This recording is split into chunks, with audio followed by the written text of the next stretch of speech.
Hey everyone, welcome back to our channel. If you're new here, please subscribe. I'd really love that. If you're returning, how you doing? What we're going to discuss today is things that you guys have sent in to me, okay? And this first thing comes in from my bestie who lives in the UK. And she said, hey Gyps, how are you? She said, right, there's loads to tell you, so I think I'm going to have to split it up into 2 emails, if not 3. Oh, dear Lord. She said, so let's jump right in. A little while ago, I told you about properties linked to PM Keir Starmer being set on fire, and a young Ukrainian man was arrested and charged. Yes, you did. She said, well, another 2 young Ukrainian men were also arrested and charged. There's been a hearing with a trial at a later date. So after this, things started popping up on YouTube that these 3 young men were also aspiring male model escorts, aka rent boys with accounts on Grindr. Oh my God. She said, which have supposedly since been deleted. I watched a video where you were shown the listing for the services of one of them, and it was also read out, so I'll give you the link to this particular video. Oh no. She said there was a lot of speculation and rumor going around that Keir Starmer is into these young men even though he's married. That's gross. Now something strange is that the British media have stayed absolutely silent on this. If this was anyone else, the British media would have been having a field day with it, digging in the dirt and making a scandal out of it. It's Starmer being protected, or does the media know that there's nothing in the rumors?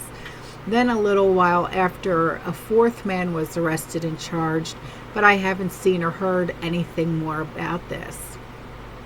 Things start to get a bit more murky again when a couple of videos appeared on YouTube saying that, according to a former Conservative Party politician and member of Parliament, David Bridgen, said that a former Ukrainian Secret Service agent said the boys were gathering information on UK politicians and passing it on to the Ukrainian dissident Portnoy, a challenger to Zelensky, who ended up being assassinated in Madrid 4 days after the boys were arrested.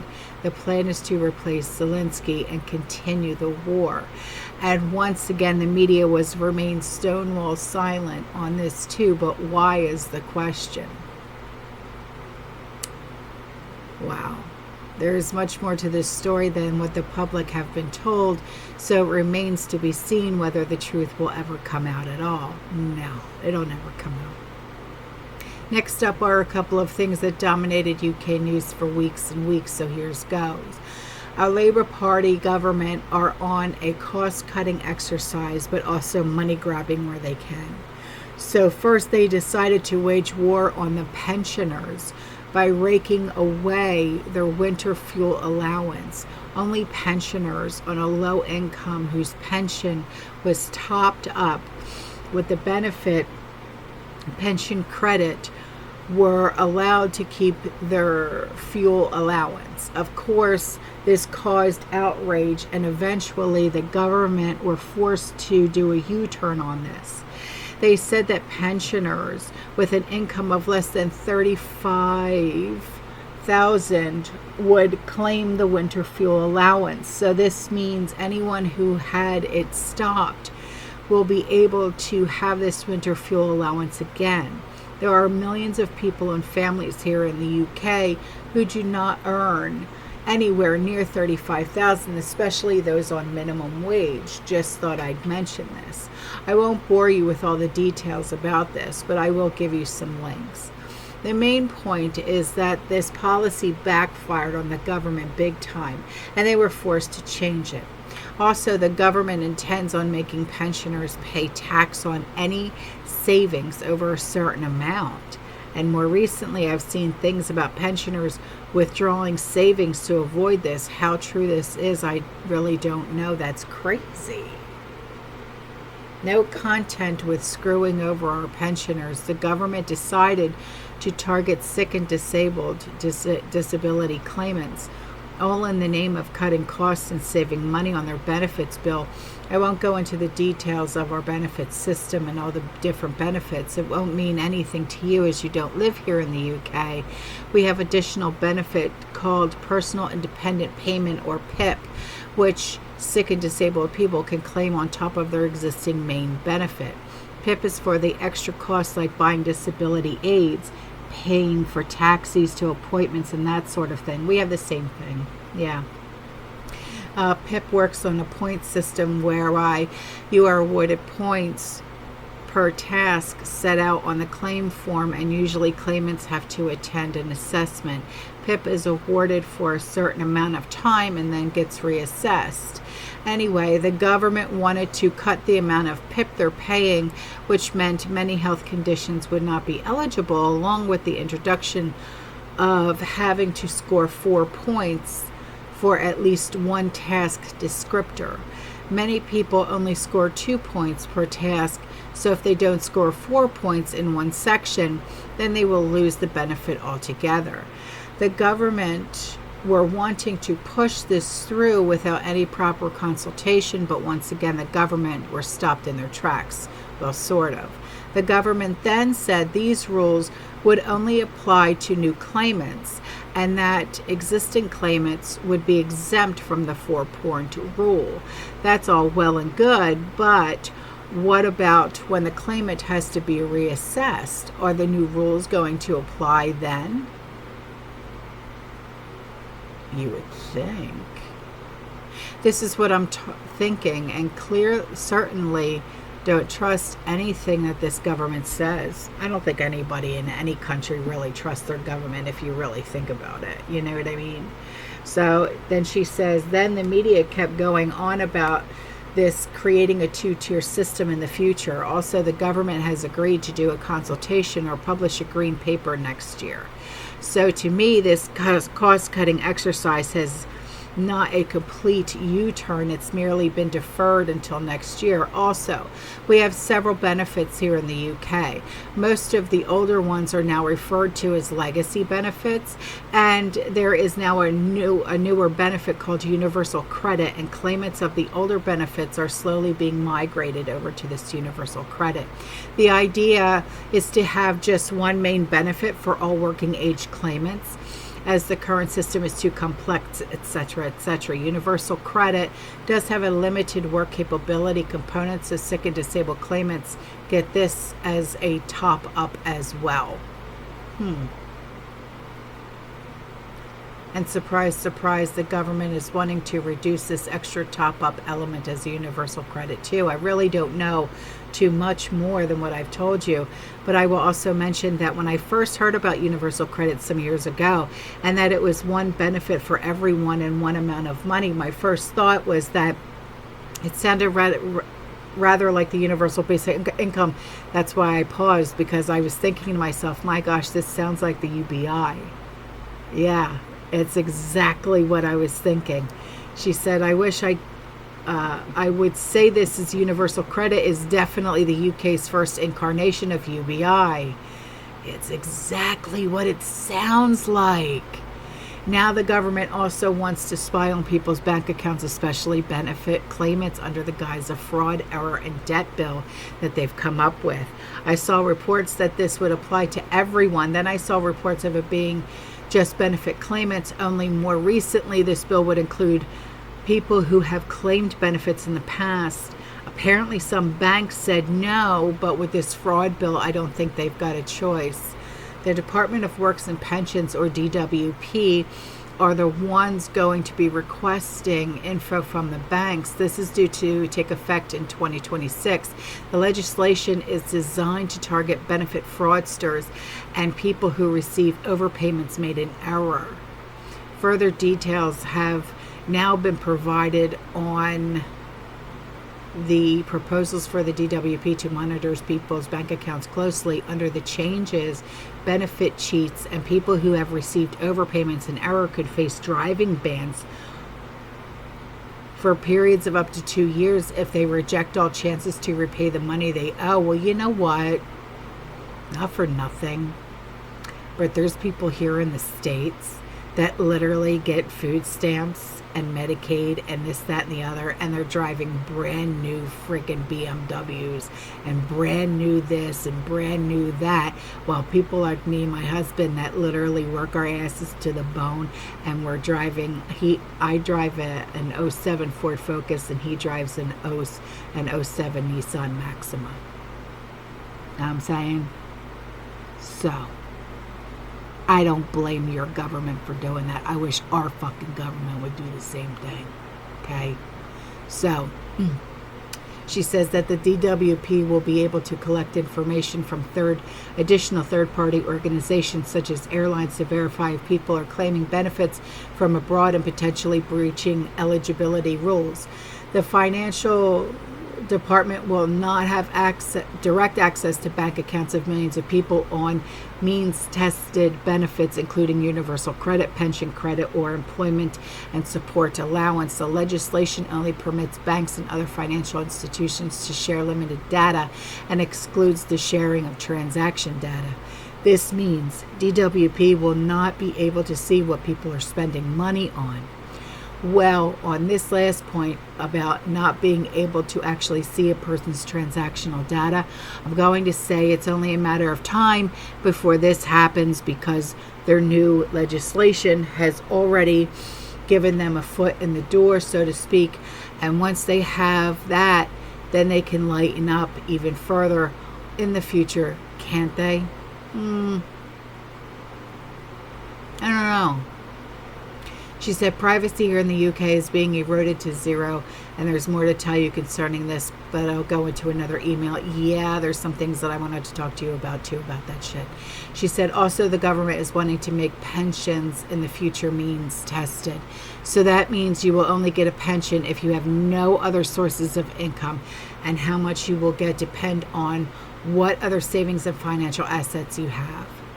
So I'm guessing that in the future there will be people who will not be entitled to the state pension if the government goes ahead with this. A little while ago, there were also reports about the government being urged to introduce a pay-per-mile car tax, which would likely affect certain petrol and diesel motorists. Campaigners at the Green Alliance, is that like, the same thing that we have with the green energy bill or whatever that is, that, have previously claimed that there is a need to cut the number of fossil-fueled HGVs on the road. In a previous report, the group openly called for officials to introduce a per-mile HGV levy that would be in line with the European HGV charging models. The group stressed that reducing emissions from HGVs is essential to reach net zero. They tried to do that here, and it's not going to work. Yeah. I haven't seen or heard any more about this, but if this goes ahead in the future, it will be just another tax. Yeah. The Deputy Prime Minister, Angela Rayner, is encouraging UK businesses to bring in diversity officers under new laws that would pressure firms to police what staff say at work, even if it's just a joke. What? Girl, no. That's dumb. Talk about not having freedom of speech. Opponents say it's yet another example of free speech being sacrificed. Yes, in the name of political correctness. Exactly. What? According to Lord Toby Young, director of the Free Speech Union, the government are amending the Equality Act and the Employment Rights Bill to make employers liable for the harassment of their employees, not the sexual harassment of employees, as employers are already liable for that. It's the non-sexual harassment of employees by third parties such as customers, members of the public with unwelcome opinions and banter that employees find offensive or upsetting, like making comments about transgender people, religion, etc. When did everybody start getting offended by everything? I'm serious. It's so dumb. Stop it. Why does everybody have to get offended by everything? Oh my God. I mean, freaking, we're Gen X, man, okay? We grew up watching South Park. You don't get offended after you grow up watching that. You know what I mean? God. So she said people do discuss the news, politics, and these things in pubs while they're having a drink, and Lord Young says that these new laws will decimate the hospitality sector. According to Toby Young, it says in the banter ban clause, if employers don't take all reasonable steps to protect their employees from overhearing conversations between members of the public, customers in pubs, restaurants, etc., then their employees can take them to employment tribunal and sue them. Okay. All right. So she said, I don't think the new laws and amendments have actually been finalized and passed. But again, it looks more like a case of what they want to do. God help us. If and when this does go through, what will people talk about over their pint of beer? And that's precisely the point of this. The government does not want you discussing anything in public places or online, hence trying to tighten up things. I told you in my last email that the UK is becoming more totalitarian and authoritarian by the day, and I'm not kidding. Yeah, no shit. You need to, girl, you got family in Malta, go, okay? A couple of weeks ago, a 12-year-old girl was sent home for wearing a Union Jack dress, celebrating being British at her school's Culture Day. Yeah, I know, I saw that. She said teachers said that the Year 7 pupil's outfit was unacceptable, and she was told to leave her class until her dad came to collect her. I know, I saw that. I was like, okay, it's called Culture Day for a reason. Okay, that's like if, I were to send my grandkids to school on Culture Day and they were to dress in like all stuff from Italy. Okay, it's called Culture Day for a reason. You know what I mean? So she said the girl had also written a speech about history and traditions for the day, but was never allowed to deliver it. The school said they had the day was designed to promote inclusion, understanding, and appreciation. Oh, that DEI shit of different backgrounds, traditions, and heritages.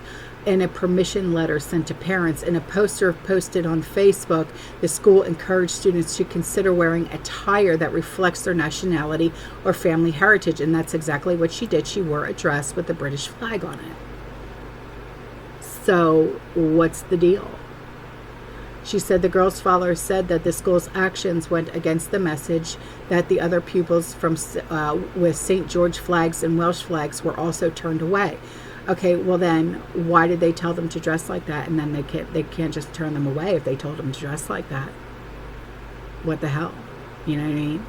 She said that he added, it's the school who have made it political, and it went against everything that the event was being held for. The school did apologize, but according to the girl's dad, things like this are happening in other schools across the UK after he received messages about this. Yeah, I know here, a lot of our Native American boys are being made to cut their hair. Well, why? It's their tradition to have their hair long. You can't make them go against their tradition. Why are you making them cut their hair all of a sudden? Stop it. Stop it. It's none of your business. It's none of your business. So the UK is going totally overboard with all of this inclusion nonsense, and that's putting it nicely. Now here's something not related to the UK. Greece will suspend asylum applications for arrivals from Africa for 3 months. The country's prime minister has said it comes following a surge in migrants arriving in Greece from Libya. Around 1,500 people have reportedly departed from Libya's coast and arriving in Crete 1 week in July. The Greek prime minister has now announced that all asylum requests from people arriving from North Africa will be suspended for 3 months, with those who manage to reach Greece facing detention in the closed centers. 2 weeks ago, what do they have, their own alligator, Alcatraz? 2 weeks ago, Sky News Australia reported chaos at Greek refugee camps as asylum seekers wreak havoc demanding to be sent to the UK. Well, of course, they want to come to the UK, as we're the only country who puts them up in hotels and feeds them, along with giving them other things, which will soon be included. Newly built properties costing $250,000. More on this in the next email. My God, girl. My God. What the flip? Okay? What the flip?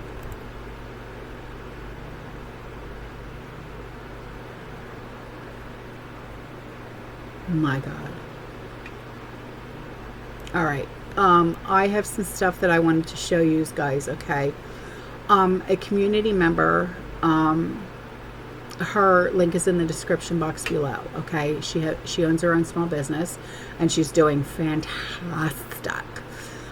She started her own skincare collection, okay? And here are some pictures of her skincare collection, okay?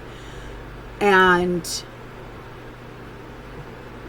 she started a skincare collection, and the one skincare collection she is naming after me.